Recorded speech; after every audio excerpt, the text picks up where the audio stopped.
Vamos, buenos días para todos.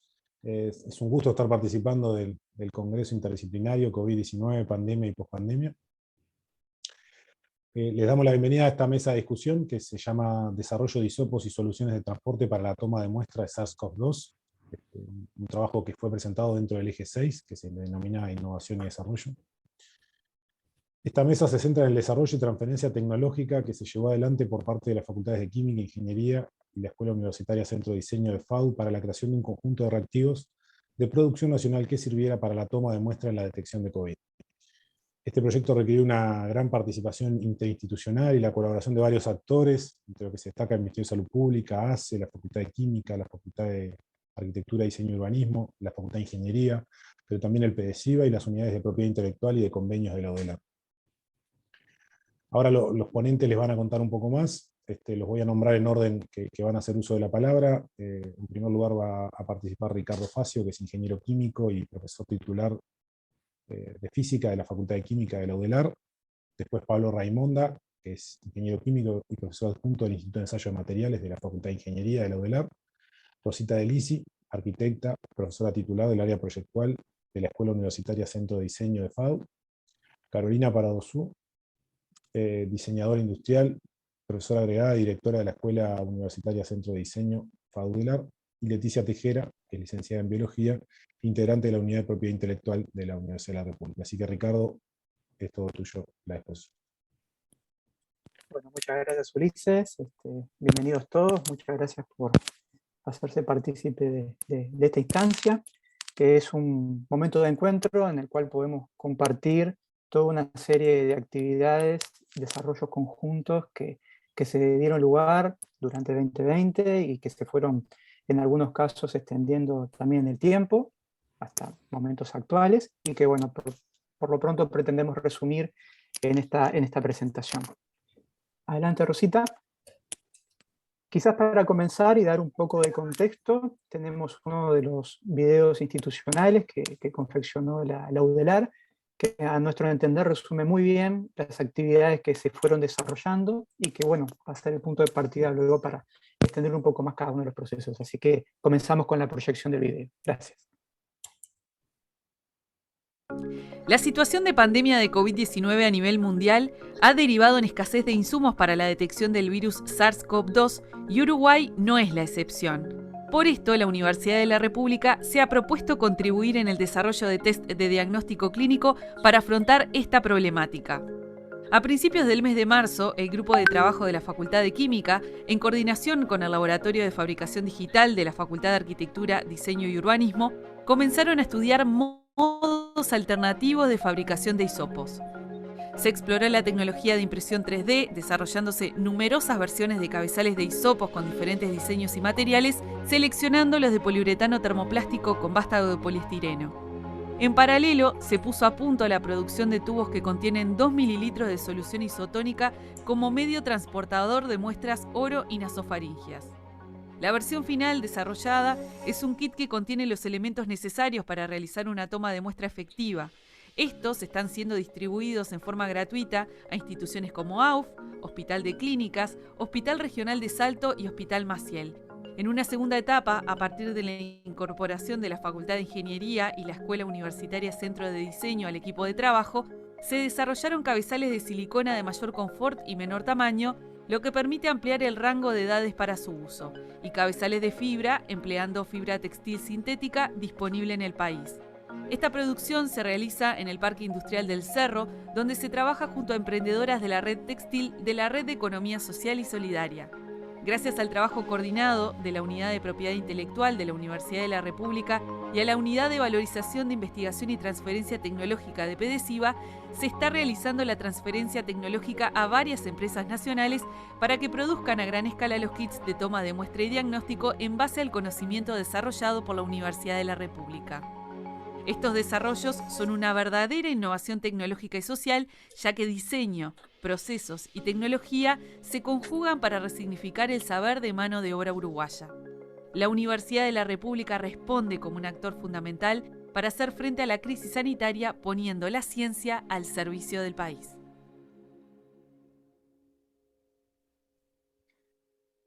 Bueno, como les decía, entendemos que este video resume de muy buena forma el conjunto de desarrollos que de alguna manera fueron surgiendo en distintos momentos, pero que de alguna manera pudieron establecer un camino paralelo, donde muchos de estos puntos de alguna manera se cruzaban y se encontraron puntos de desarrollo común que de alguna manera sirvieron para el desarrollo de cada una de estas iniciativas. Quizás la primera a destacar, hay quizás aquí en sala personas que lo van a poder detallar mucho mejor, y luego Margot que tendrá la oportunidad de hacer los comentarios al respecto. Esta iniciativa de alguna manera comienza ya por marzo 2020, desde la Facultad de Química, para la producción de kits que constituían de alguna forma una solución de transporte, y después el diseño de hisopos para toma de muestra. El contexto obviamente marcaba una escasez de insumos para poder realizar los test COVID. Estábamos en conocimiento que a través de recomendaciones del Centro de Control de Enfermedades, CDC, de los Estados Unidos, los hisopos convencionales de algodón de alguna manera ofrecían dudas o algún tipo de complicación en materia de posible inhibición de polimerasa, por lo tanto eran un problema, y ante la escasez de estos insumos de alguna manera surgen estas iniciativas, de vuelta por un lado desde la Facultad de Química, que de alguna manera vamos a tratar de discutir y contextualizar. De alguna manera se suman otras instituciones para tratar de que estos desarrollos sean más amplios y de alguna manera pudieran tener la escala que ameritaba o que amerita a nivel país, para de alguna manera tener un nivel de desarrollo de producción acorde y con independencia para la misma.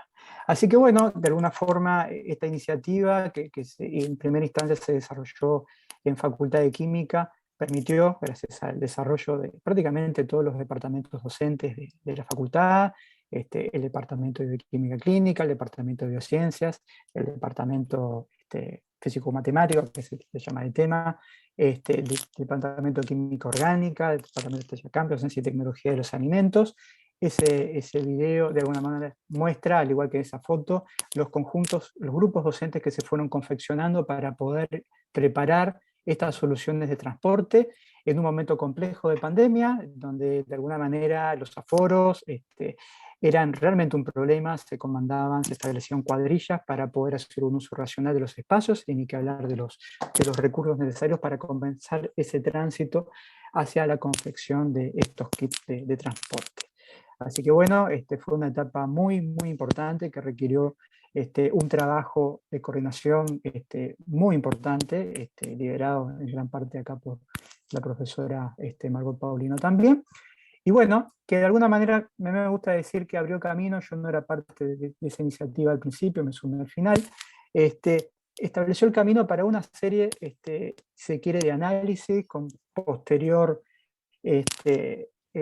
firma de convenios, concretamente con el Ministerio de Salud Pública, convenios Facultad de Química UELAR, MSP, para lo que fue la validación físico-química, concretamente de los hisopos producidos por impresión 3D, que fueron los primeros que se desarrollaron, primero utilizando polímeros como por ejemplo PLA de ácido poliláctico, y luego finalmente estableciendo el mejor de ellos correspondiente a TPU, por el grado de flexibilidad que esto ofrecía, en conjunto con lo que en definitiva se ensayaba desde el punto de vista físico-químico, que era la cantidad de muestras y el arrastre de células. Estudios que de alguna manera se realizaban a través de la profesora Patricia Esperón en facultad.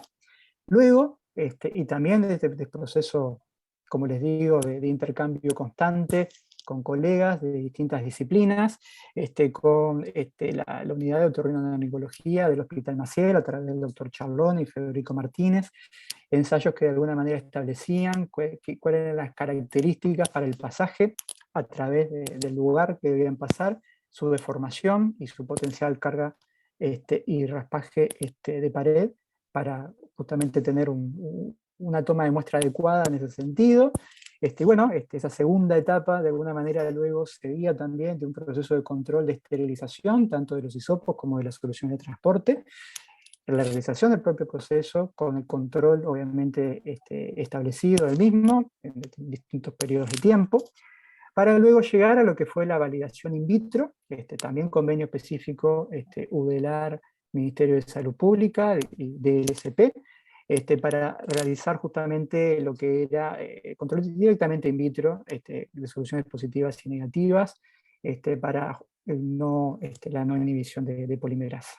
Para luego finalmente sí llegar otro nuevo convenio de validación in vivo con pacientes.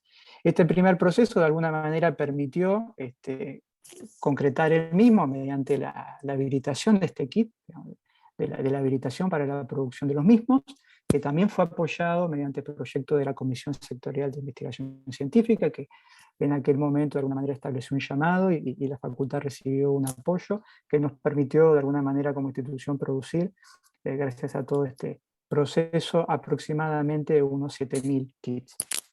Luego podemos dar cifras un poco más concretas, pero básicamente esa fue la idea y creemos que fue un hito muy importante, que luego permitió abrir paso a lo que, bueno, viene ahora a continuación Rosita, que fue otras iniciativas que de alguna manera requerían de incorporar otras instituciones que permitía, como decía al principio, tratar de escalar la producción. Era claro que en las condiciones en las que estábamos, únicamente pensar que podíamos cubrir la producción mediante hisopos impresos en 3D era difícil, era de esa forma, y por lo tanto se abrió una serie de ventanas de oportunidades con otros tipos de materiales, por un lado silicona, fibra textil, y bueno, y eventualmente uno de inyección, polipropileno, polietileno, que bueno, de alguna manera quizás Rosita puede detallar un poco más a continuación. Es de ahí a un poco que voy a describir ahora, en concreto, lo que constituía el proceso de producción de hisopos mediante el uso de silicona.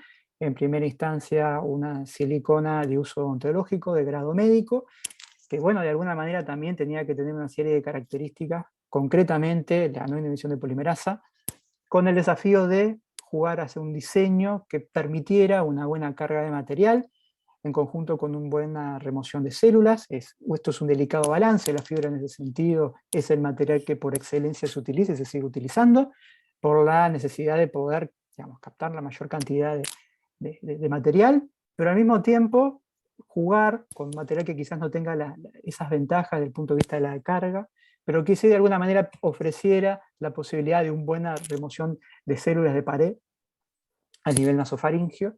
Y bueno, de ahí justamente surgió la iniciativa del trabajo con silicona, que en primera instancia, mediante impresión 3D, se trató de establecer las mejores condiciones del diseño del mismo, de cara a un modelado, moldeado, que bueno, que de alguna manera se terminó de constituir gracias a un vínculo que se estableció con una empresa, Gunsil. Más sobre el final de la presentación, Leticia Tejera dará mayores detalles acerca, bueno, de los avances, los convenios que se firmaron con cada una de las empresas y la extensión que finalmente se tuvo. ¿Podemos pasar a la siguiente, Rosita? Ahí va. Eso es simplemente un ejemplo de una muestra quizás un poco sucia, resultado de su uso. En la parte superior, moldes de PLA, pieza macho y hembra, y más abajo en color, naranja concretamente, la silicona grado médico utilizada con propósitos odontológicos, y bueno, en el medio transparente, la silicona grado médico que se utilizaba en esta empresa local del medio que se dedicaba a la producción de dispositivos médicos, que bueno, de alguna manera acompañó este proceso para tener el diseño que ofrecía las mejores características, tanto para la producción como desde el punto de vista del desempeño del material, que también de alguna forma, y esto es una cosa que a mí me interesa recalcar, hay que mirar los procesos productivos de forma integral, no solamente alcanza con la materia prima adecuada, sino que el proceso debe acompañar esos requerimientos, y luego, por ejemplo, el proceso de esterilización es algo que también tenía que ser en cuenta. No era uno de los procesos más sensibles en primera instancia, pero por ejemplo, la silicona grado médico odontológica se veía muy afectada mediante el proceso de esterilización que se utilizaba para la fibra y para los hisopos de impresión 3D. Esta otra silicona que está moldeada en caliente, utilizando una terminología no muy técnica, pero sí bastante coloquial para hacerlo un poquito más claro, ofrecía ventajas en ese sentido. Y bueno, de alguna manera este es el producto final, que finalmente la empresa terminó registrando ante el Ministerio de Salud Pública, pero que, bueno, lamentablemente, por una cuestión que entendemos atiende más bien una cuestión de mercado, no se hizo el lugar necesario quizás, y bueno, no tuvo la repercusión a nivel de ventas o de producción en sí mismo masiva que esperábamos al principio. Pero bueno, simplemente recalcar desde este punto de vista la importancia, digamos, de las primeras iniciativas abriendo camino para que las distintas instituciones involucradas fueran dando los avales, se fueran de alguna manera estableciendo los controles, de alguna forma validando cada una de esas etapas que, bueno, nos permitió a la siguiente tanda de productos incorporarnos a esta línea y, bueno, y finalmente tener toda una serie de productos vinculados a los kits para extracción y transporte de muestra, con distintos grados de éxito, digamos, pero bueno, en definitiva todo es importante desde el punto de vista del desarrollo tecnológico y del punto de vista de la innovación. Quiero recalcar también, lo vamos a decir al final, pero bueno, el rol clave que jugó la unidad de vinculación y de investigación de la transferencia tecnológica de PSIVA a través de Atilio de Ana, que lamentablemente ya no está entre nosotros, pero que bueno, requirió realmente un trabajo de coordinación realmente impresionante. Sesiones diarias con una frecuencia altísima, extendidas muy en el tiempo, que bueno, que de alguna manera creo que dieron un rédito muy positivo a la universidad y todas las instituciones vinculadas a la misma. Así que nada, dejo por aquí y bueno, paso la palabra al siguiente orador. Muchas gracias. Gracias, Ricardo. Retomo yo la palabra. Bueno, buenos días a todos. El equipo para COVID no solamente se compone del hisopo y la solución, sino que precisamos también un envase que lo contenga, ¿no? El tubo Falcon. Eso fue alguna de las cosas en las que estuve participando, además de dar una mano con el desarrollo de los hisopos. El problema del tubo Falcon, o del tubo para contener la solución, básicamente son dos. Primero necesitamos tener un molde, y no un molde, sino dos moldes.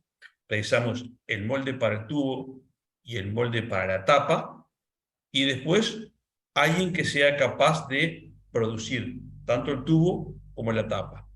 Como se trata de un producto para uso médico, no cualquier empresa puede producir este tipo de insumos, por lo cual también nos llevaba a seleccionar algún tipo de empresa en particular. Facultad de Ingeniería, a través de CTPLAS. CTPLAS es el Centro Tecnológico de Plástico, una institución formada por la academia y la empresa, formada por básicamente Cámara de Industrias Plásticas, Facultad de Ingeniería y el LATU. Se abocó primero a conseguir un molde para adaptarlo, evidentemente en los pocos plazos que disponíamos. Fabricar un molde donde en un país que hay poca o ninguna matricería y casi todo se importa era imposible. En un tiempo bastante corto logramos conseguir un molde que era adaptable para la fabricación tanto del tubo como de la tapa. Después de eso lo que se hizo fue conseguir una empresa capaz de soplar el molde y inyectar la tapa, y la tecnología quedó casi a punto, casi desarrollada. De vuelta, ¿no? Por un tema de mercado y tiempos, digo, adaptar un molde no es fácil, lleva varios meses de trabajo, y por un tema de mercado no se llegó a producir el envase. Llegó antes la siguiente importación de envases que lo que pudimos producir acá, pero en definitiva, digo, la industria plástica nacional apoyó también para el desarrollo de este equipo. Creo que eso es lo poco que puedo comentar sobre el envase, algo que de alguna manera intentamos que funcionara, pero que no, por tema de tiempos, no se pudo concretar. Continúas tú, Rosita, ¿no? Sí, retomo el tema de los hisopos. Como contaba Ricardo, y bueno, también ahora lo que relató Pablo, se presentaron estos problemas que tenían que ver con la producción de insumos que se necesitaban además a la brevedad, y bueno, y había que buscar el modo de hacerlo y evaluar que fuera viable. Además, en el caso de los hisopos, era importantísimo ir haciendo las pruebas para verificar que realmente cumpliera la función de toma o carga y descarga, que eran los parámetros que había establecido el grupo liderado por química originalmente, cuando nos sumamos ingeniería y la escuela de diseño, para que realmente los hisopos cumplieran con su función. Entonces, la primera cosa, al hacer una búsqueda muy rápida y entender que no había la tecnología de producción de hisopos tradicionales, digamos, en el país, empezamos en paralelo a explorar los distintos caminos, como decía, por un tema de tiempos y porque no sabíamos cuál o cuáles iban a funcionar. Entonces, las primeras exploraciones, como decía Ricardo, fueron en impresión 3D, sirvieron para determinar algunos parámetros, pero tenía algunos problemas de dureza, confort y también de cantidad de muestra que podía captar. Luego con las de silicona, primero las de silicona fría y después la silicona en caliente, se pasaron esas pruebas y por eso se siguió adelante y se desarrollaron los moldes de acero con esta empresa, que estuvo la verdad que también muy dispuesta desde el día cero cuando lo llamamos, que eran los únicos en el país que trabajaban con insumos médicos, con silicona de calidad medicinal. Y después el otro desafío fue encontrar fibra textil sintética, porque era un requisito, para hacer algunas pruebas que empezaron a ser muy de forma muy artesanal. De hecho, las primeras se hicieron con una máquina de coser, el elemento que bobina, para ver si era posible que funcionara, o sea, que tuviese que fuese suficientemente compacto para que no se deformara, pero a la vez que tuviese la capacidad de absorción y después de descarga de la muestra para poder hacer los análisis pertinentes. Bueno, todo eso se fue haciendo en paralelo, todos los sistemas, y se iban constantemente haciendo las pruebas de verificación en Facultad de Química. Una cosa interesante es que se desarrollaron también matrices para poder hacer ese bobinado. Este proceso que después va a relatar un poco Carolina, que empezó haciéndose con máquinas de coser y después se hizo un bobinador específico para que el grupo que lo llevó a cabo las pudiera realizar con mayor comodidad y de una manera más apropiada. En realidad se terminó utilizando la tecnología de impresión 3D para hacer un adaptador, que es que vemos a la izquierda, para fijar el vástago ahí, que es el que iba a rotar, que el vástago que se utilizó era una pieza ya preexistente en la industria nacional que tenía otro uso y se adaptó para esto, y después unos moldes o matrices que se fueron probando también distintos materiales realizados en impresión 3D para ver cuál es el que quedaba mejor. Pasaban distintas cosas, ¿no? Que uno de repente era muy rígido, otro demasiado blando, uno calentaba demasiado, y entonces fundía un poco la fibra al rotar. Entonces fue una prueba, un ensayo constante y generación de muchas pruebas hasta llegar a definir los elementos, y ahí destacar la cantidad de gente que participó, estudiantes que colaboraron también en el diseño de estas piezas, por ejemplo, la impresión 3D que se hizo en el PTI. Fue fundamental la disponibilidad de todos los actores y la cantidad de gente que fue haciendo este entramado, que después lo vamos a ver al final. Y bueno, Carolina va a contar un poco ahora la parte de desarrollo después de los hisopos en fibra, donde hubo también un proceso de innovación social que fue bien interesante. Carolina. Bueno, bien, gracias Rosita. Sí, un poco como comentaban anteriormente, se siguieron, a partir que se identificó que el problema, o uno de los problemas que integraban un problema más grande, era la falta de insumos, en particular la falta de hisopos en el mercado nacional, que bueno, que fue un momento muy especial porque teníamos acceso a las importaciones o elementos importados, como en todos los lugares, ¿no? Y bueno, eso activó el motorcito de búsqueda para generar alternativas. Y bueno, uno de los caminos explorados fue tratar de reproducir, generar un hisopo de forma tradicional, tomando como parámetro o como variable fija ese vástago preexistente, que era una matriz existente en la industria, particularmente en Ferroco, Sociedad Anónima, Industrias Plásticas, este, que bueno, que esa matriz sufrió una pequeña adaptación para que pudiese oficiar como, como vástago del hisopo, ¿no? Que bueno, que también era una condicionante para el diseño, porque en definitiva el tamaño del cabezal, de todos los cabezales, en todos los materiales, estaba un poquito condicionado por ese diámetro del vástago.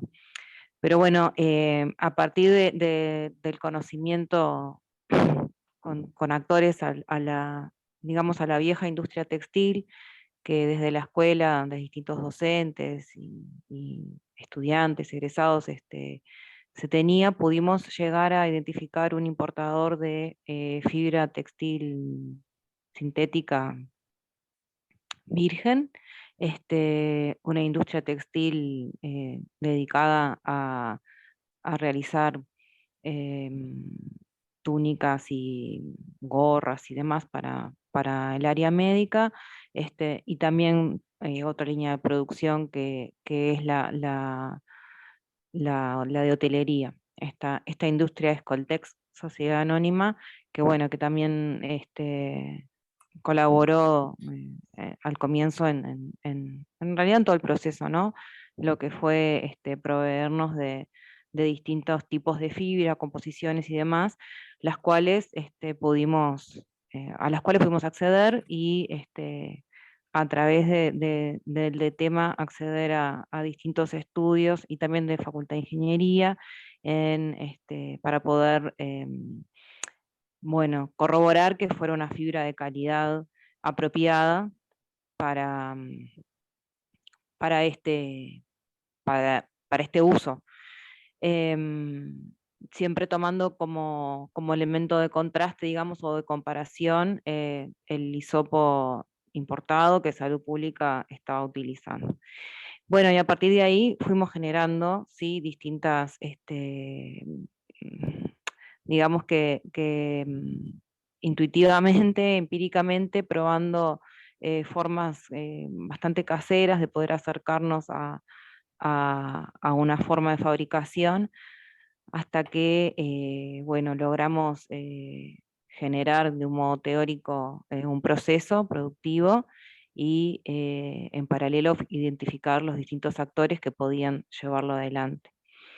Y en este momento resultó importante identificar qué se necesitaba para ello y bueno, definimos que se necesitaba unos recursos que tuvieran un saber, que tuviera esa mano fina para poder manejar la fibra y poder identificar al milímetro, digamos, si estaba, si se pasaba un poquito alguna de las dimensiones, y tener la tensión que se necesitaba para poder generar este producto tan comprometido, delicado y de fabricación semi-industrial o semi-artesanal, según desde donde se quiera mirar.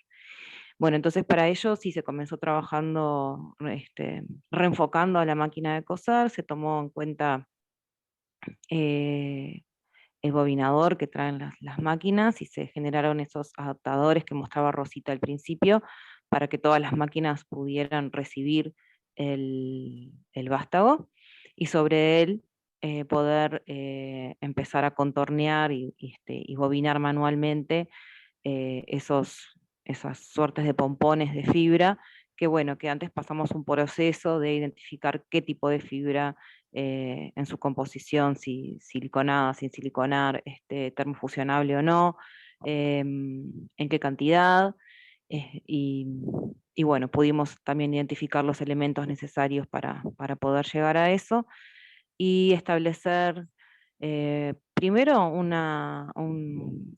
capitalizar los saberes que este grupo de mujeres, que terminó siendo quienes llevaron adelante el desarrollo y la fabricación de estos hisopos, bueno, que surgieron a partir de la red textil, de la red de economía social y solidaria.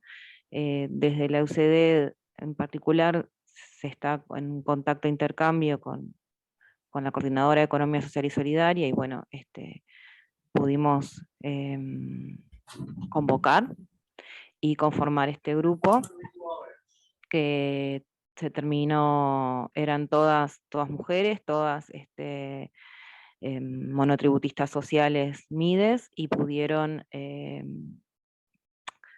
conformar una sociedad de hecho a partir de sus figuras de monotributistas. Y bueno, me gusta mencionar todas estas cuestiones que se alejan del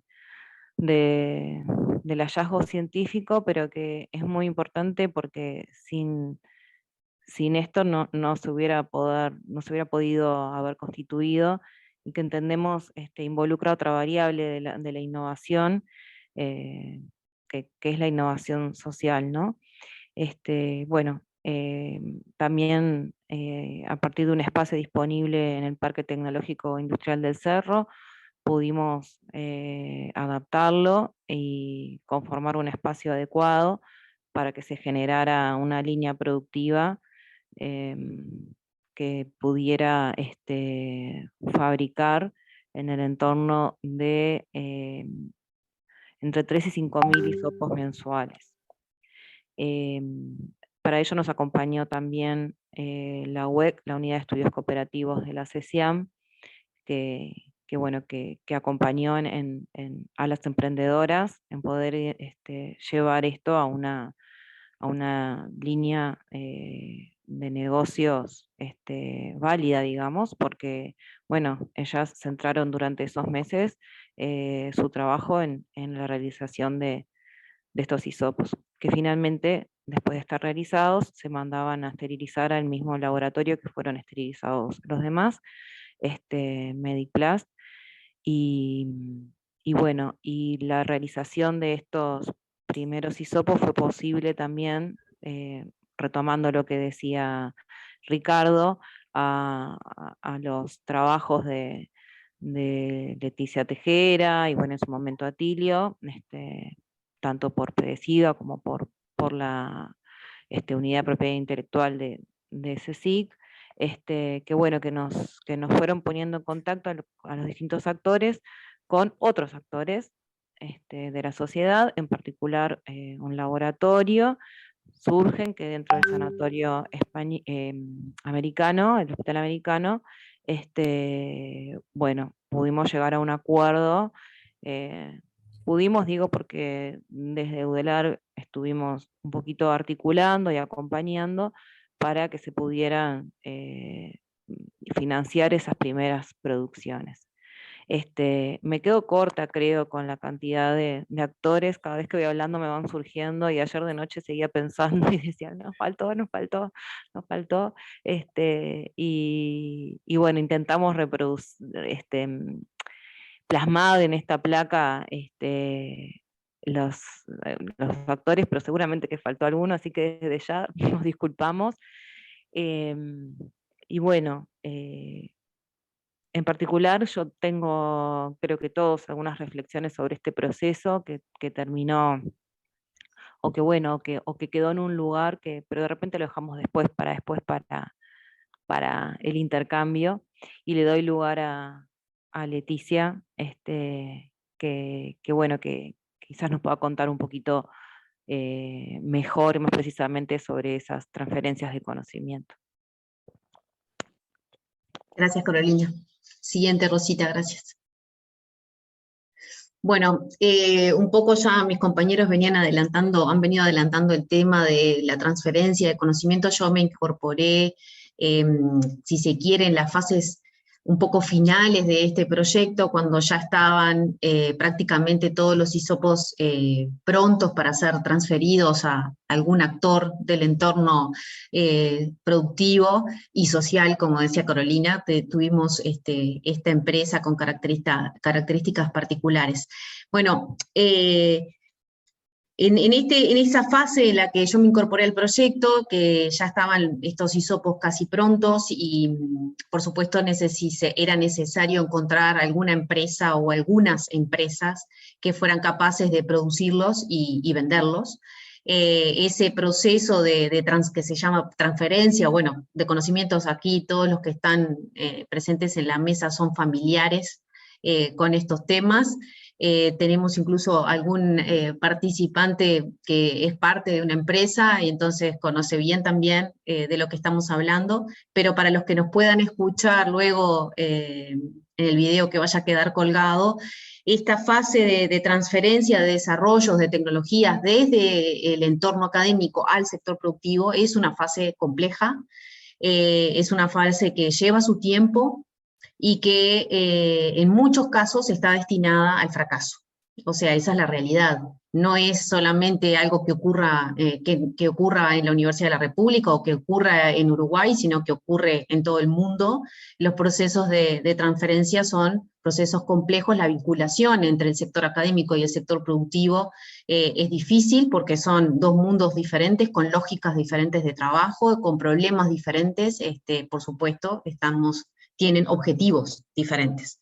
Por eso existen algunas estructuras que, bueno, Raimonda hace un rato mencionaba el CT+, esas estructuras intermedias que están conformadas por actores de los dos mundos en ese intento de acercar estos dos mundos y facilitar estos procesos de transferencia de conocimientos. Bueno, y huyendo al tema concreto, yo me encuentro, bueno, me invitan a participar de este grupo de trabajo que resultó ser una experiencia excepcional desde todo punto de vista, y bueno, Atilio de Ana, que ya lo mencionaron, ya estaba trabajando en el grupo y realmente junto con los docentes que formaban parte del equipo, se puso esta mochila al hombro de tratar de encontrar una contraparte que fuera capaz de producir los hisopos y venderlos.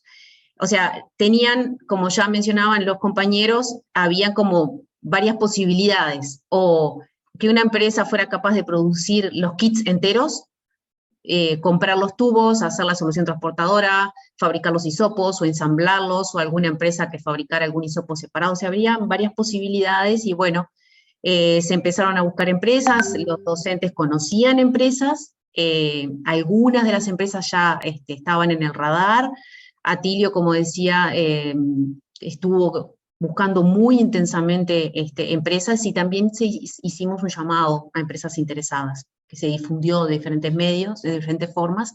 Y bueno, los cuadraditos no hacen más que estos cuadraditos de colores que se ven al inicio de ese embudo, no hacen más que ilustrar ese proceso en el cual se contactaron varias empresas y finalmente solamente lo pasaron por el filtro, digamos, de ese embudo, de ese proceso de transferencia, unas pocas, ¿no? Porque este proceso involucra buscar las empresas, ver qué características tienen, si se ajustan a lo que se está buscando que busquen producir, aproximarse a ellas, lograr que se interesen, lograr en primera instancia tener una conversación con ese otro actor, mostrarle los productos, que esa empresa analice si está con capacidad de lograr producirlo, ya sea porque tiene los equipos para hacerlo, o está en su poder adaptar los aparatos que tiene, los equipos para producirlo, si es capaz de modificar algún proceso productivo.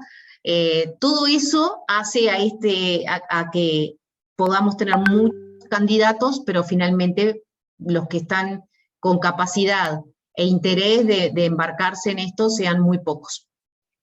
Algunas empresas, por ejemplo, estuvieron interesadas en un inicio, pero luego veían que era muy engorroso, ya sea en términos de recursos humanos, de tiempo o de inversión, poder adaptar sus equipos o sus procesos productivos a esto. Y bueno, ya mencionaban los compañeros que sí, hubieron algunos actores que se involucraron mucho, como fue GOMSIL, con el que logramos incluso firmar un acuerdo. Bueno, ya hablaron de Serendipia, que tiene características muy particulares, y de Surgen, que finalmente terminó adquiriendo algunos hisopos. Siguiente transparencia, por favor. Transparencia, soy de otra época. Este cuadro, bueno, simplemente es un resumen de las contrapartes o las empresitas o emprendimientos con los que finalmente logramos llegar al final de este proceso de transferencia, y llegamos a acordar y negociar y acordar algunos contratos, convenios de trabajo, en esto de que el proceso termina cuando se formaliza esta vinculación y esta transferencia en un convenio o en un contrato, o que es lo mismo, un contrato. En algunos casos llegamos a firmar el contrato, en otros no, y no se firmaron en algunos casos porque el tiempo de tramitación o de negociación se alargó mucho, en realidad, y cuando la empresa ya estaba por iniciar la producción, como fue el caso de GOMSIL, que hasta hizo inversiones para poder iniciar la producción, en ese momento empezaron a ingresar hisopos, porque hubo un momento en que no había hisopos en el mercado, pero en un momento sí, se reanudaron las importaciones con más intensidad, y bueno, para la empresa fue, desde el punto de vista económico-comercial, no era rentable producirlos. Pero bueno, con Surgen nos pasó algo un poco similar, pero en realidad ahí también, como recordaremos todos, fueron tiempos muy frenéticos en el 2020, y las empresas que eran de pequeñas, como también es Surgen, que se trata de un laboratorio clínico abocado a la salud humana y animal, también tuvo algunos problemas de poder responder en los tiempos, porque los recursos humanos eran limitados, o sea, no hubo falta de interés de ellos en formalizar el vínculo, sino que hubo momentos en que simplemente no tenían tiempo. Y bueno, es Serendipia, que ya hablaron los compañeros, que realmente fue el gran actor, si se quiere, en esto, y un actor destacado por todo lo que mencionaban, que podemos conversar un poquito después, que fue el principal proveedor de Surgen, del Sanatorio Americano de Hisopos, durante varios meses, sin los cuales Surgen y el Sanatorio Americano no podrían haber hecho diagnósticos, o sea que fue muy importante ese actor. Y bueno, después en etapas previas también mencionaban la formalización de algunos vínculos con el Ministerio de Salud Pública, que habilitaron la validación y el uso de varios kits en etapas tempranas del proyecto. Siguiente, creo que por aquí termino. Bueno, y acá una breve mención que me gustaría hacer para aquellos que de pronto están un poco alejados de estos temas, que es que la formalización de estos procesos de vinculación y transferencia, que se hace mediante la firma de algunos acuerdos, en este caso los actores, estas empresas, estos emprendimientos tenían algunas características particulares, porque eran microempresas, como el caso de Serendipia, con una forma de trabajo cooperativa. Teníamos empresas familiares muy pequeñas, que se involucraron en esto, y entonces la forma en la que la universidad transfiere o licencia los conocimientos o los desarrollos, sigue algunas estructuras clásicas de, por ejemplo, licencia, y la propia ley orgánica también, y la propia normativa universitaria establece que si un tercero está interesado en utilizar ese conocimiento con fines comerciales, debería existir una contraprestación económica. Y en este caso se entendió, incluso también entendiendo a que estábamos en un marco particular de pandemia y a las características de las empresas, que esa contraprestación económica, por supuesto, no podía comprometer la viabilidad de las propias empresas. Y entonces allí la contraprestación económica, el pago de regalías, estuvo supeditado a que las ventas superaran determinado límite comercial, que en realidad era prácticamente imposible de cumplir, o sea, lo pusimos tan alto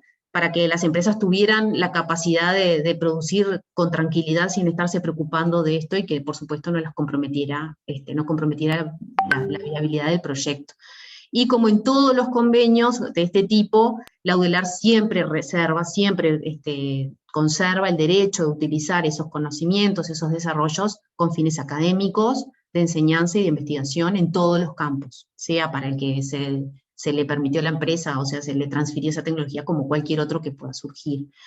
Y entendiendo que esto era una pandemia y que de pronto podrían aparecer otros interesados por el camino, con mayor capacidad o interesados en el exterior, estas licencias, estas transferencias eran no exclusivas, o sea, le podíamos pasar los hisopos a cualquier otro actor que estuviera interesado, ya fuera del Uruguay o del exterior. Y por aquí quedaría mi exposición. Solamente me gustaría mencionar de que siempre conversábamos con Atilio que estábamos enfrentándonos a un desafío muy, muy grande, porque estos procesos de transferencia, o sea, encontrar al actor, convencerlo, que tenga la capacidad de producir, negociar los términos de estos contratos con ellos, son procesos largos, que en muchos casos llevan más de un año. O sea, nos llevan meses y meses de trabajo. Entonces nosotros siempre decíamos, bueno, esperemos por lo menos conseguir a uno y que empiece a producir. O sea, que realmente pensamos que siempre, bueno, con los compañeros también, que fue un proceso muy exitoso, no solamente porque se logró llegar a la etapa de producción y uso, lo cual ya es un éxito enorme, sino que además se hizo en tiempo récord, o sea, un doble éxito. Muchas gracias. Cedo la palabra a mis compañeras. Bien, solo para ir cerrando, bueno, acá hay un listado que, como decía Carolina, quizás falta alguno de todos los que participaron, instituciones públicas, privadas, sector social, actores sociales, que fue lo más interesante, y sobre todo eso, ¿no? Que también señalaba ahora Leticia, que se trabajó en tiempo récord, y a veces uno se cuestiona, ¿no? Que en tiempos normales, entre comillas, en situaciones normales, quizás hacer un acuerdo o unir a 2 o 3 instituciones o 3 personas provenientes de lugares distintos es complejísimo por toda la burocracia y todo lo que lleva, y bueno, acá el hecho de tener un objetivo común y que era de, obviamente, importancia para todos y todo el mundo lo evaluó así, se superaron muchas barreras y realmente se contó con la colaboración de todos. Eso fue fundamental en el proceso. Nada, agradecimiento a equipos docentes y estudiantes, porque bueno, como veíamos en el esquema aquel de las relaciones, también varias facultades que se apoyaron mutuamente, y el aprendizaje además de todos fue impresionante, en procesos de innovación, como decíamos, científica, tecnológica y social, o sea, fue realmente como redondito por todos lados. Y bueno, y por último, que ya lo señalaba también Ricardo al principio, un reconocimiento especial de todo el equipo al doctor Atilio de Ana, que en su momento fue fundamental en el proceso de transferencia, también como lo mencionó ahora Leticia, pero además porque dejó una huella importante por su compromiso, compañerismo y enorme calidad humana, a quienes lo conocimos quizás en este proyecto, pero la verdad que sentimos como que si lo conociéramos desde siempre. Y creo que nos pasó a todos, quizás, o sin duda, por lo denso e intenso que fue todo el proceso, pero la verdad muy enriquecedor para todos. Así que dejo de compartir y abrimos a comentarios. Gracias a todos. Muchas gracias a todos por la exposición. Somos poquitos, así que si alguno quiere comentar algo, levanta la mano. Ahí Margot ya veo que lo hizo. Así que te doy la palabra, Margot. Muchas gracias. No me queda mucho más para decir. Mis compañeros fueron muy precisos en la descripción del proceso. Yo solo quería aportar que nos hemos demostrado a nosotros mismos que desde cualquier parte de la universidad es posible la incorporación, habiendo una necesidad urgente. Nosotros pasamos, como decía Ricardo, una emergencia que nos activó y nos dinamizó en este proceso. Incontable cantidad de horas de reuniones. La idea original la disparó Patricia Esperón porque percibió que no existían los hisopos, pero después todo empezó a rodar hacia las otras opciones. Y más allá de la emergencia, lo que se percibe claramente es que estábamos preparados para la colaboración y para la innovación, en una dinámica atípica en la que nadie nos preguntó qué tiempo teníamos porque no había. Entonces eso en lo personal yo quería decir, porque no hay mucho más para agregar, mis compañeros fueron muy precisos en todos los actores y todas las participaciones, pero lo personal creo que nos demostramos eso, justamente, que es la capacidad que tenemos de articular. Todos. Tuvimos todos la capacidad de escuchar, que había que armar más grupos o extendernos hacia diferentes lados, y fuimos en ese sentido muy conectivos. Así es que yo conocí gente tan preciosa como Leticia, como Carolina, como Rosita, a las que no conocía personalmente. Bueno, a los demás que contacté ya nos conocíamos de tiempo, pero fue encontrarnos en otro lugar con un objetivo que se cumplió. Y obviamente quiero mencionar específicamente la participación de Atilio, su presencia aún muy fuerte en muchos ámbitos de desarrollo, su a veces operativa no tan explícitamente conocida, pero sí esa capacidad de generar redes que tuvo y que la estamos extrañando muchísimo. Tuvo interlocutores muy activos. Yo cuando vi el proceso hacia la transferencia tecnológica, debo reconocer que eso quedó en manos de Leticia y su grupo, y también tenemos que mencionar que de parte de las autoridades de la universidad hubo una actitud acelerada y muy proactiva que nos ayudó muchísimo, que capaz que eso es lo que a veces en el día a día no es tan activo. Entonces, yo termino diciendo que agradezco por esta experiencia, y que tal vez debemos esperar que no haya una motivación como la que tuvimos, que no haya más una emergencia sanitaria, pero que sintamos que podemos cumplir con otras emergencias que no sean tan urgentes. Nada más. Les agradezco de nuevo a todos. Muchas gracias, Margot. No sé si algún otro participante quería hacer algún comentario o alguna pregunta. Adelante, Ana. Hola, ¿cómo están todos? Bueno, contarles que esta sesión está grabada y va a seguir en YouTube. O sea que esto continúa, no es que hay mucha gente desperdigada por todas las salas en este momento, pero quería continuar con esto que Margot decía y preguntar cómo organizamos para que no nos agarre la emergencia otra vez.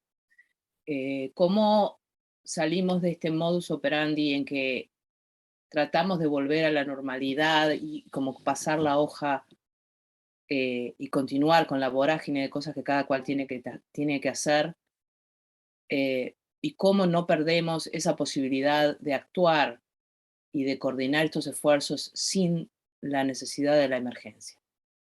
O sea, emergencias hay muchas y hay en muchos lados. No es que no hayan emergencias. Pero bueno, quería poner esto sobre la mesa porque es parte de lo que el Congreso quiere hacer, encontrar cómo vamos a funcionar para que podamos seguir usando esta capacidad de colaboración. Gracias, Ana. Carolina, ¿querés empezar tú contestando?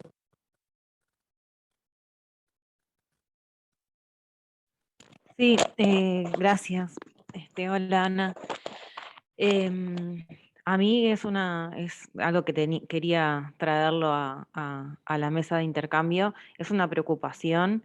Creo que no usamos en esta presentación la palabra o los términos soberanía productiva, pero, pero bueno, sí lo escuché en la mesa anterior, el caso de apertura, ¿no? Que se hablaba de soberanía alimentaria, y, y en realidad para mí esta fue una oportunidad también preciosa, voy a usar la palabra de Margot, porque en lo personal me llena de alegría, me mueve mucho, me encanta esta experiencia que vivimos todos, y el haber podido conocernos desde un lugar menos encasillado capaz, y que nos permitiera como ir pasando límites y ir em, nada, colaborar, y ese es el término, ¿no? Pero bueno, pasa lo que pasa, ¿no? Que vivimos en una sociedad marcada por ciertas cosas, y creo que se volvió, ¿no? A las lógicas de, de mercado y demanda, y perdimos fuerza. No sé, nos fue muy difícil como grupo, y poder seguir sosteniendo. Y también en esto que vos, Leticia, traías, de que bueno, que la mayoría de los casos terminan en fracaso, ¿no? Esto, yo considero que no, que fue un caso de éxito, pero es verdad que podríamos hoy estar siguiendo este proceso, podríamos incorporar otros actores que capaz que en ese momento pudieron estar de un modo determinado, pero pienso en los hospitales públicos, y vaya si hay insumos desarrollados para poder asegurar que todos los hospitales tengan hisopos, digamos, y bueno, y que puedan seguirse el proceso de validaciones con el ministerio, asegurar una cantidad determinada para que este colectivo de mujeres pueda seguir haciendo, o otra parte,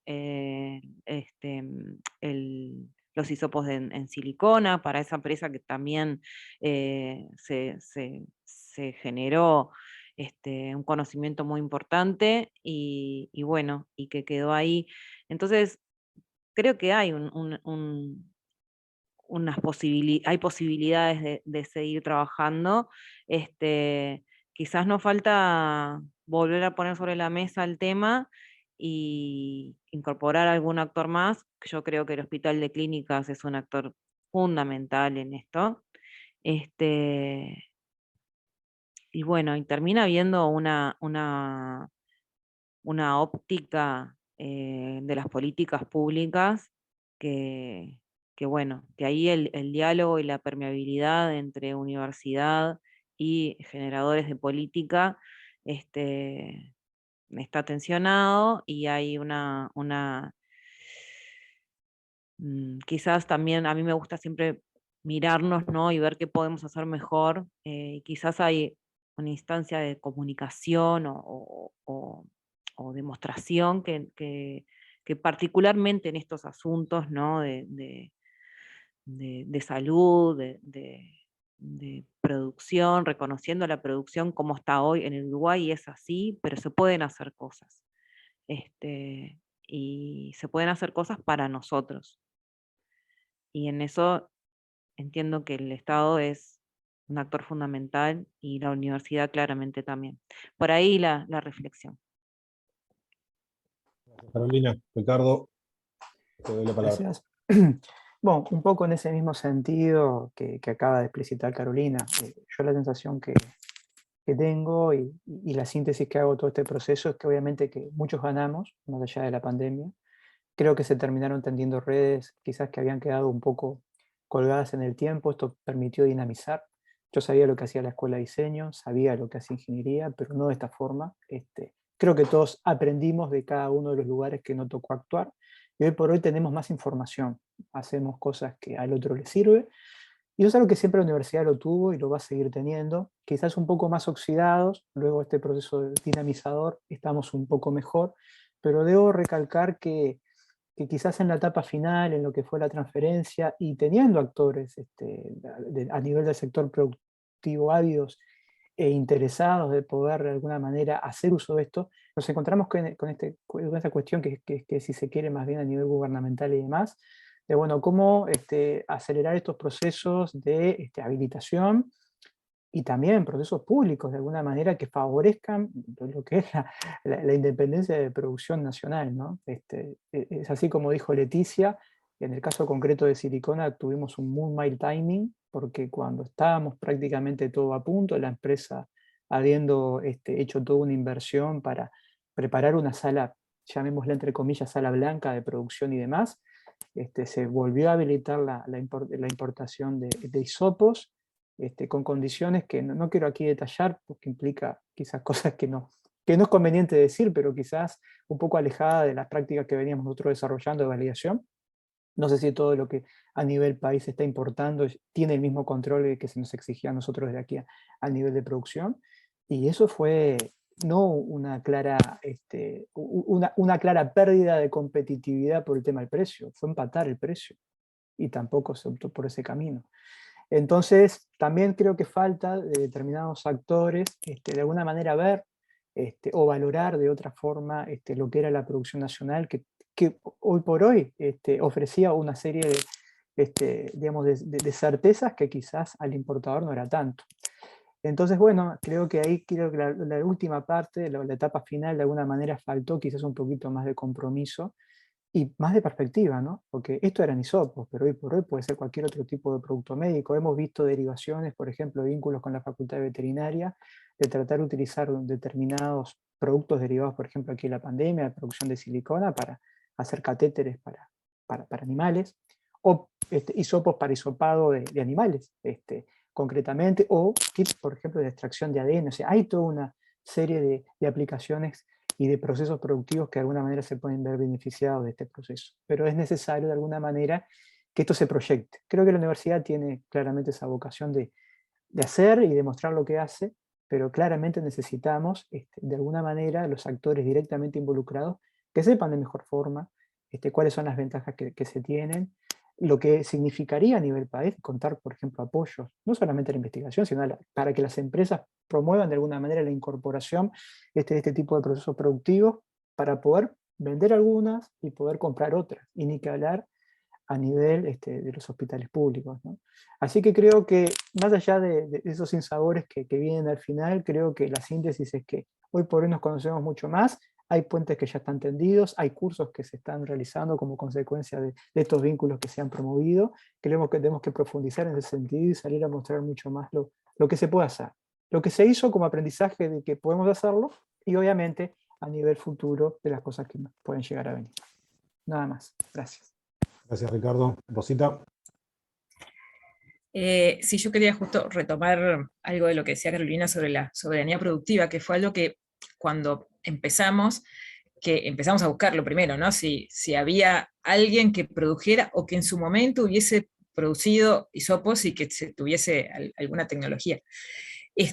Ahí yo creo que varios, pero personalmente el cuestionamiento sobre esto, ¿no? De Uruguay, país de servicios, entonces perdamos todo, dependamos siempre de la importación, y donde pasa una cosa como esta, donde se cierra la importación por algo, te quedaste sin nada. Tenemos alimentos, que no es malo, pero la total dependencia y la muerte de la producción nacional, personalmente creo que no está bien, y que tiene algo que ver también con esto que decía Ricardo, llevándolo a otros sectores, no solo el médico, que a veces se exigen cosas a nivel local que a productos que vienen de afuera no se les exige. Entonces yo creo que ahí hay un tema de política que es importante, y que es importante también ir cambiando cosas. Me voy mucho de tema, pero me parece que a la larga cruza también un poco todo, que es hasta educar en el tema de consumo y qué producir y qué consumo. O sea, no llenarnos de baratijas o cosas que se convierten en residuo al día siguiente, sino volver un poco a la producción de calidad, como la producción textil de este país, que era muy buena, murió, y hoy te dicen, no, la industria textil murió, olvídate. Entonces creo que hay que revisar un poco todo eso y pensar en la soberanía o en la dependencia de las importaciones en el tema productivo. Y después, respecto a lo que decía Ana, que me parece también bien interesante, y que hay cosas ahí, que es el atender, llamémosle otras emergencias, por ejemplo, entre comillas, que están ahí. Hoy también se hablaba de la inseguridad alimentaria, entonces el tema de la alimentación, de la salud, de la vivienda, de la educación, son emergencias que tenemos ahí. El problema es que como hay algunos sectores que no lo sienten como suyo o no lo sufren, no tiene el efecto que tuvo esta emergencia que vivimos. Pero creo que es hora de ponerlo sobre la mesa y que quizás la universidad puede embanderarse con eso, declararlo, y bueno, y hacer todos los esfuerzos que se hicieron ahora, involucrando a otros, porque si termina siendo un tema solo de la universidad hacia adentro, pasa lo que pasa hoy. Sirve para avanzar en la investigación, publicar, cuestiones formales, pero lo importante es involucrar a otros actores y que suceda lo que sucedió en la emergencia. Hay que cambiar normativas, políticas, creo que en todos los sectores, y bueno, hay que trabajar para eso. Nada, reflexiones, más allá de la pandemia. Gracias, Rosita. Leticia. Gracias. No quiero ser repetitiva, pero hay algo que es esencial, o sea, más allá de todo lo que hablamos, la política pública. Sin política pública, esto no trasciende de la universidad, como decía Rosita, la atención a otras emergencias, ¿no? O etiquetar otras áreas como emergencias y abocarnos a buscar soluciones a esos problemas con el mismo énfasis con el que se trabajó en la pandemia, ¿no? Que también como que vimos todos los procesos súper acelerados. También destacar, no quiero ser repetitiva, pero lo voy a hacer, que es que quizás lo más valioso de todos estos proyectos, en particular, pero bueno, me tocó acompañar algunos procesos finales con otros desarrollos de la UDELAR también, es el habernos conocido a la interna de la universidad, que es una institución muy grande y muchas veces nos cuesta conocernos entre nosotros, y ahí un poco de mea culpa de cómo nos podemos conectar más a la interna, y también conocernos y establecer redes con actores que no conocíamos en su momento, o que nosotros desde cada una de nuestras áreas no teníamos mucha idea, o no habíamos tenido la oportunidad de contactarnos. Y bueno, un poco como decía Ana, bueno, creo que se dieron aprendizajes. La dificultad de ahora radica en que el aprendizaje no se pierda, todo lo aprendido, ¿no? O sea, seguir practicando para que los aprendizajes se afiancen y queden como permanentes, y bueno, agilizar, seguir en esto para crecer y para, bueno, ver que estas redes que establecimos no se desarticulen con el paso del tiempo.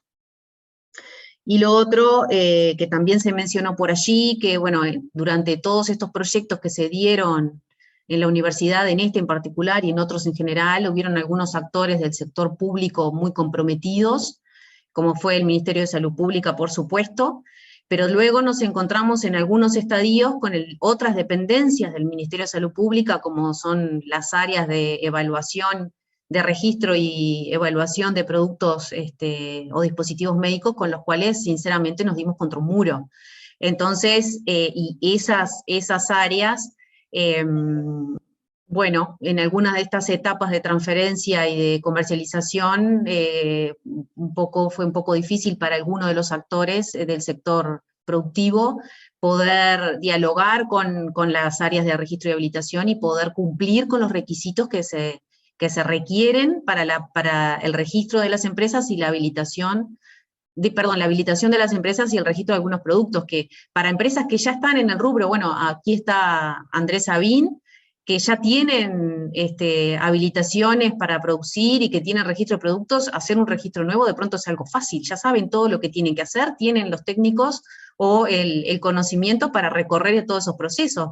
Pero para una empresa como Serendipia, que viene de un área que está totalmente alejada, enfrentarse contra eso fue increíble, o sea, y fue una barrera absoluta. a la producción, que igual se hizo, y igual se asumieron riesgos, y todos los actores se pusieron la mochila al hombro y se lograron los desarrollos, pero digo, ahí también está de nuevo la política pública y la posibilidad de flexibilizar algunas cosas a la interna de Uruguay, cuando, por ejemplo, sabemos que se importan equipos que se ponen en el medio, pero como viene una etiqueta de afuera, se utilizan sin mayor control en Uruguay. Entonces es como un poco de dobles estándares dependiendo de quién lo produce y dónde lo quiere comercializar. Un poco eso. Creo que esas eran las reflexiones que tenía. Muchas gracias. Gracias, Leticia. Margot, últimos minutos.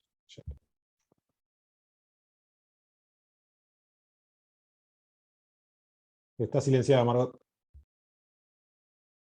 Gracias a Ana María por la pregunta. Es una respuesta larga, pero la corta sería que a lo largo de nuestra vida académica estamos todo el tiempo pensando en cómo dar soluciones, y son muy variadas, y del otro lado está cómo las vamos a obtener. Lo que nos probamos todo el tiempo es que podemos obtener soluciones. Lo que tenemos que aguantar todo el tiempo es que no siempre podemos lograrlas, porque uno de los factores que influye es que no tenemos el presupuesto, el otro de los factores que influye es que hay otros objetivos, y que en la sábana corta se deben ir eligiendo aquellos que se pueden financiar. Pero también tengo que mencionar que a lo largo de nuestra carrera académica también nos vemos impelidos a actuar en una íntima colaboración con las empresas. Que la empresa tiene que tener fe en que el investigador es capaz de dar una solución que le es redituable. Y eso que son palabras muy manidas y muy comunes, se aplica dentro y afuera del Uruguay. Y vamos de a pasos muy pequeños logrando éxitos. Bueno, Andrés y su empresa es un ejemplo, pero hay muchos otros. Hay emprendimientos que quedan a nivel de la investigación básica y otros que logran llegar. El uso de las virtudes de los productos naturales para el consumo nacional e internacional. Logramos cosas, pero pasan a ser invisibles, creo yo, en mi opinión y en mi experiencia, pasan a ser visibles para el ambiente académico o el ambiente específico, e invisibles para el común denominador. La pandemia nos ha dado una enorme ventana, porque los hisopos y todo el entorno ha sido un leitmotiv, pero también no nos olvidemos que se están desarrollando antivirales, que se están haciendo una cantidad de investigaciones que fueron disparadas por la pandemia. Bueno, esos disparos los tenemos nosotros todos los días cada vez que hay una convocatoria a proyectos. Quería decir eso, creo que es el sentir de toda la comunidad, y obviamente que la política universitaria, todo influye. Pero bueno, la misión nuestra es darle para adelante, con algún tipo de inteligencia ahí que acompañe para ver si logramos cumplir con las cosas a pesar de los pesares. Creo que es muy amplia la respuesta, pero intenté vincular esto con el día a día que tenemos todos. Bueno, si quieren yo puedo hablar un segundo, Ulises, perdón que no levanté la mano, no encontré acá el botón, pero bueno, adelante. Como mencionaba Margot, digo, ATGN es una empresa que muchos conocieron ahora, pero tiene 20 años. 20 años de estar como cualquier pyme, o peor que cualquier pyme, básicamente pasándose una papa caliente entre distintos socios e inversores, etc. Y lo que encontramos en el 2020 fue una distorsión del espacio-tiempo muy particular. Digamos, ATGN en el 2020 era una empresa que probablemente no llegaba al 2021, esa es la realidad. Y bueno, todos los que más o menos conocen la historia de ATGN saben que siempre estuvo, digamos, apostando al desarrollo con una interacción muy fuerte con el sistema académico, y realmente fue un continuo fracaso, digamos, desde el punto de vista comercial, más allá de que tenía una acumulación de 20 años de conocimiento y experiencias y vínculos. Y esa distorsión espacio-tiempo que ocurrió en la pandemia fue la que le permitió, digamos, pegar un salto, digamos, impensado, digamos, impensado y irreproducible, pero bueno, todo lo que cuentan, las historias, las dificultades para acceder al mercado, para acceder a, para las políticas públicas, etcétera, siempre digo, son una constante.